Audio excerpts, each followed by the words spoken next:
আলোচনায় অংশগ্রহণ করবেন ব্রাহ্মণবাড়িয়া 2 আসন থেকে নির্বাচিত মাননীয় সংসদ সদস্য রুমিন ফারহানা।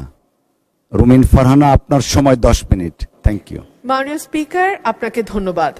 মাননীয় স্পিকার, এখন চলছে রাষ্ট্রপতির ভাষণের উপর আলোচনা। বাংলাদেশের সংবিধান অনুযায়ী প্রধানমন্ত্রী এবং প্রধান বিচারপতি নিয়োগ ছাড়া রাষ্ট্রপতিকে আর সকল কিছুই প্রধানমন্ত্রীর পরামর্শক্রমে করতে হয় এবং প্রধানমন্ত্রী রাষ্ট্রপতিকে কি পরামর্শ দিলেন সেই ব্যাপারেও কোথায় কোনো প্রশ্ন উত্থাপন করা যায় না। সে কারণেই দীর্ঘদিন ধরে রাষ্ট্রপতি এবং প্রধানমন্ত্রীর ক্ষমতার ভারসাম্য আনবার ব্যাপারে বারবার আলোচনা হয়েছে। সরকারি দল, বিরোধী দল, 24-এর অভ্যুত্থানের আগে পরে সকল সময় বলা হয়েছে যে রাষ্ট্রপতি এবং প্রধানমন্ত্রীর ক্ষমতার ভারসাম্য আনা হোক। বিএনপি তার ভিশন 2030 এবং 31 দফাতেও এই ব্যাপারে সুনির্দিষ্ট প্রস্তাব রেখেছে।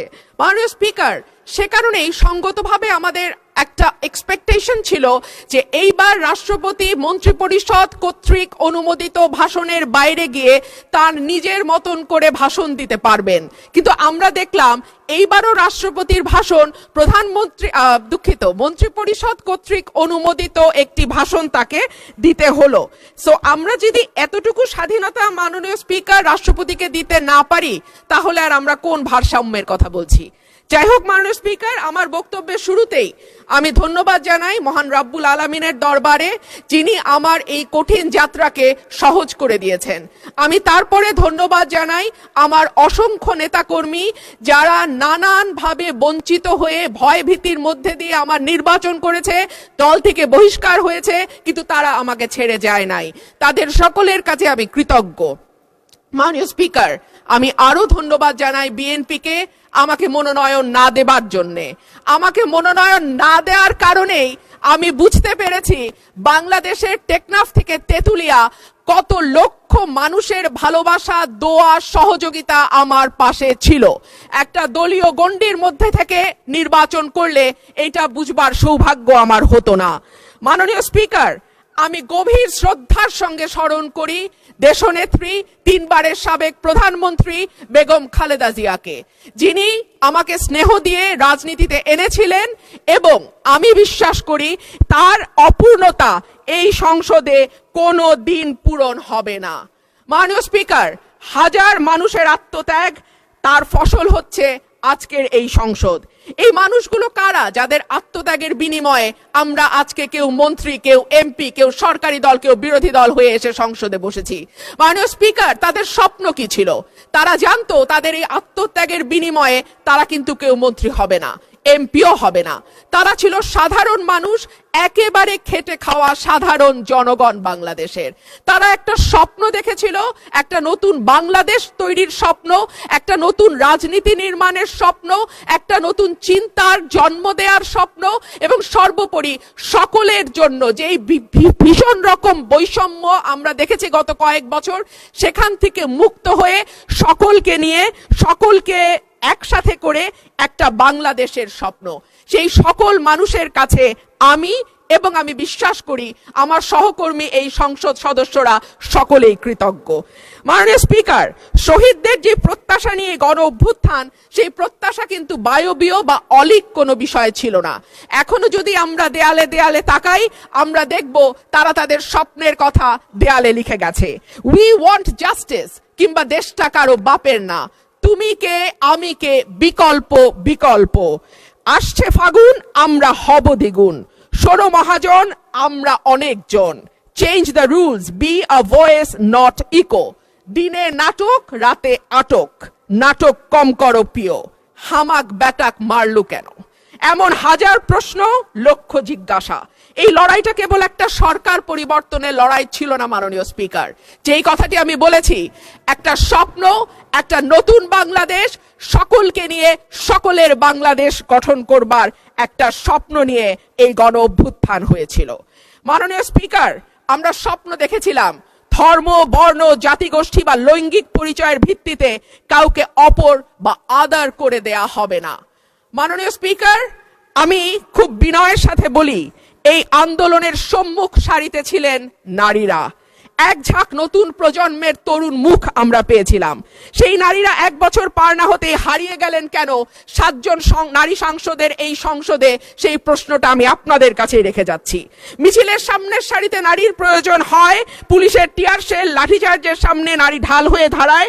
অস্থির সময় নারীর সাহায্য ছাড়া পার হওয়া যায় না, আর সবকিছু যখন ঠিক হয় তখন নারী হয়ে যায় ট্রোলের বস্তু। নারীর পোশাক, নারীর চেহারা, নারীর কথা, নারীর হাসি সবকিছুই তখন হাসির খোরাকে পরিণত হয়। মাননীয় স্পিকার, আমি আপনার মাধ্যমে আজকের সংসদে আরেকটি কথা বলে যাই। 52% মানুষকে পেছনে ফেলে নতুন বাংলাদেশ রচনার কোনো চিন্তা যদি কেউ করে থাকে, সেটা কখনো সম্ভব না, কোনো দিন সম্ভব না। মাননীয় স্পিকার, রাষ্ট্রপতি ভাষণের 5 নম্বর প্যারায় বলা হয়েছে, বিবিএস এর চূড়ান্ত হিসাব অনুযায়ী জিডিপি প্রবৃদ্ধির হার 3.49%।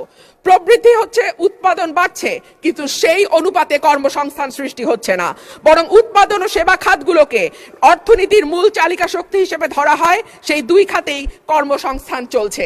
একে চাকরিবিহীন প্রবৃদ্ধি বলে, যা দীর্ঘমেয়াদে অর্থনীতির স্থিতিশীলতা, অন্তর্ভুক্তিমূলক প্রবৃদ্ধির জন্য একটি বড় ঝুঁকি। দেশে শিক্ষিত বেকারের সংখ্যা বাড়ছে, অন্যদিকে দক্ষতার অভাব এবং ভাষাগত দুর্বলতার কারণে বড় বড় প্রতিষ্ঠানগুলো বাধ্য হচ্ছে অন্য লোক নিয়োগ দিতে, অর্থাৎ কর্মমুখী শিক্ষা দিয়ে চাকরির জন্য প্রস্তুত করতে আমরা ব্যর্থ হচ্ছি। মাধ্যমিকের নিচে শিক্ষাগত যোগ্যতা থাকা ব্যক্তিদের বেকারত্বের হার যেখানে 3.01%, সেখানে উচ্চ ডিগ্রিধারীদের ক্ষেত্রে এটি 8.7%। ভাষণের 6 নম্বর প্যারায় মূল্যস্ফীতির কথা বলা আছে। বিবিএস এর সর্বশেষ হিসাব অনুযায়ী চলতি বছরের ফেব্রুয়ারি মাসে দেশের খাদ্য মূল্যস্ফীতি দাঁড়িয়েছে 9.30%, যা গত 13 মাসের মধ্যে সর্বোচ্চ। উচ্চ খাদ্য মূল্যস্ফীতির কারণে বিশ্ব ব্যাংকের ঝুঁকিপূর্ণ দেশগুলোর লাল তালিকায় অলরেডি বাংলাদেশের নাম গেছে। এর সরাসরি প্রভাব পড়ে নিম্নবিত্ত এবং মধ্যবিত্ত মানুষের ওপর, যাদের মোট আয়ের 2/3 থেকে অর্ধেক পর্যন্ত খাবার কিনতেই চলে যায়। ক্রমাগত মূল্যস্ফীতি দারিদ্র্য বাড়ায়, পুষ্টিহীনতা তৈরি করে এবং আগামী প্রজন্মের মেধা বিকাশে সরাসরি প্রভাব রাখে। মাননীয় স্পিকার, প্যারা 7-এ রাষ্ট্রপতি 19 ফেব্রুয়ারি পর্যন্ত বৈদেশিক মুদ্রার যে রিজার্ভ, সেটা দাঁড়িয়েছে $34.78 বিলিয়ন বলে ঘোষণা করেছেন। এই বৈদেশিক মুদ্রা আয়ের প্রধান খাত হলো পোশাক রপ্তানি। এরপর আছে প্রায় 1 কোটি প্রবাসীর পাঠানো রেমিটেন্স, বৈদেশিক ঋণ, ফরেন ডিরেক্ট ইনভেস্টমেন্ট বা এফডিআই, বৈদেশিক অনুদান ইত্যাদি। একক শিল্প হিসেবে তৈরি পোশাক খাতের উপর অতিরিক্ত নির্ভরতা, বৈদেশিক ঋণ বেড়ে $113.51 বিলিয়ন হওয়া, এফডিআই এর ক্রমাবনমন ইত্যাদিকে মোকাবেলা করতে হলে রফতানি পণ্যের বহুমুখীকরণ, বিনিয়োগ বান্ধব পরিবেশ তৈরি, বিদেশে দক্ষ শ্রমশক্তি প্রেরণের কোনো বিকল্প নাই। সম্প্রতি সিপিডির সম্মানীয় ফেলো প্রফেসর মোস্তাফিজুর রহমান বলেন, ভবিষ্যতে ঋণ পরিশোধের চাপ আরো বাড়বে, তাই এখন থেকেই আয় বাড়ানোর দিকে নজর দিতে হবে। রপ্তানি ও প্রবাসী আয়ের প্রবাহ শক্ত না হলে এই চাপ সামাল দেয়া সত্যিই কঠিন। পাশাপাশি হুন্ডি ও অর্থ পাচার বন্ধে কঠোর ব্যবস্থা নেওয়ার কথা বলা হয়েছে। গত 15 বছরে দেশ থেকে যে বিপুল পরিমাণ টাকা পাচার হয়েছে, যার পরিমাণ কেন্দ্রীয় ব্যাংকের হিসাব মতে $23,400 কোটি, সেটি ফেরত আনা না গেলে কিংবা ব্যাংক খাতে থাকা 6 লক্ষ কোটি টাকার খেলাপি ঋণের পরিমাণ কমিয়ে আনা না গেলে অর্থনীতির পুনরুদ্ধারের কোনো পরিকল্পনাই কাজে আসবে না।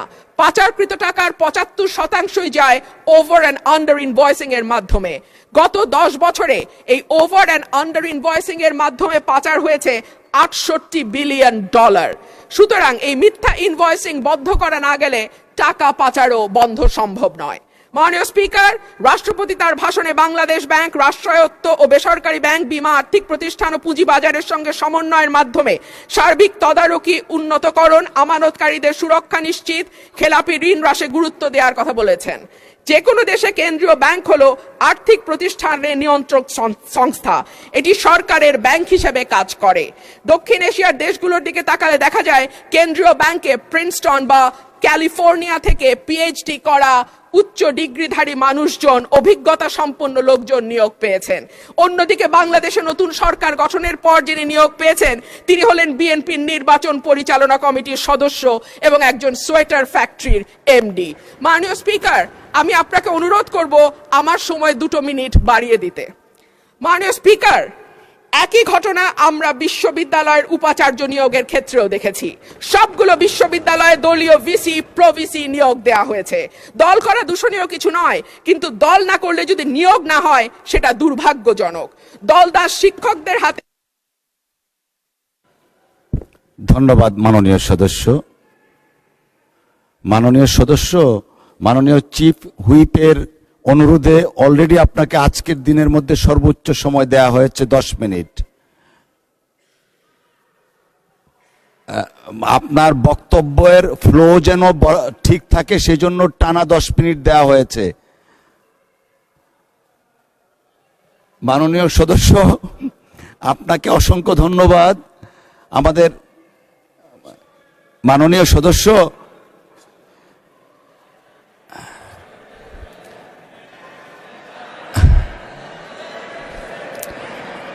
মাননীয় সদস্য, আপনি দয়া করে বসুন। You will have time, next time আপনাকে দেয়া হবে। এখন আমরা let us continue our business. I humbly request you to take your seat. Thank you.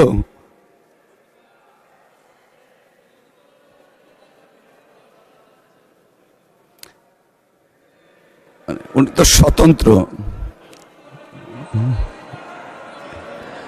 আচ্ছা ঠিক আছে, 1 মিনিট দেওয়া হলো আপনাকে।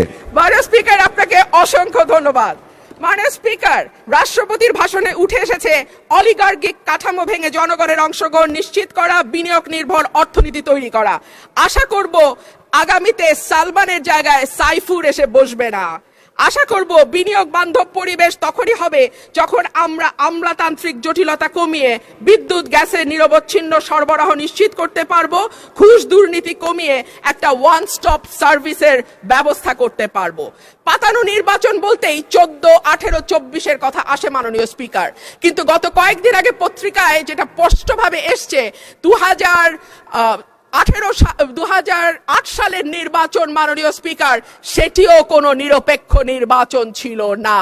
2008 সালের নির্বাচনেও একরকম পাতানো খেলা এবং ভেতরের নানান নকশার মাধ্যমে এক দলকে একেবারে ব্রুট মেজরিটি দিয়ে সংসদে আনা। ধন্যবাদ মাননীয় সদস্য।